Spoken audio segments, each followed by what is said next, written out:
Hi guys, mayong hapon diri sa amo o may gabi na diha sa ato ato ang topic for today kay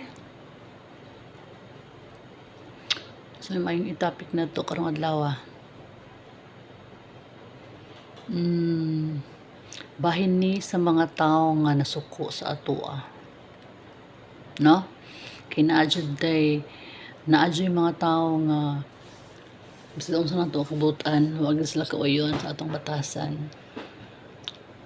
Mao nang kung naamoy ma-encounter nga inana no, pasagdi bahalag sige na siya yaw-yaw din ha. Ang problema lang kung imo ang katrabaho.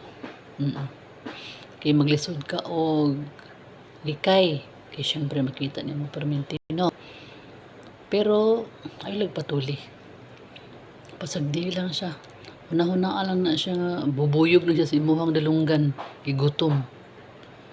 So kung makita jud mo, isipan na lang nga wala ka kailaan na sa iya. Ayun nagpansinan na iyang mga baba nga gabula-bula. Hindi gid siya malikayan na agad siya.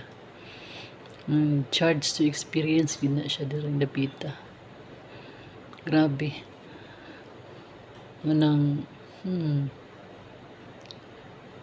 sagdihi ay lahar ng baba ang magbula-bula. Huwag dahil tuod o concern ko, nagbugas-bugas dahil tuod ko. Pero mawala ra na.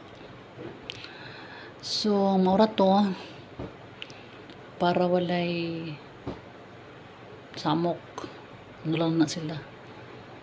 Ayaw sila o tawag ni, pansin na. Ignore daw, ignore. Para tawag ni. Or dili na magpa-apekto. Ayaw mo pagpa-apekto. Pag naamoy ma-encounter na inana ang mga tao, hindi na siya malikayan. Consider them as animals. So, be kind, okay? Okay. Bye-bye.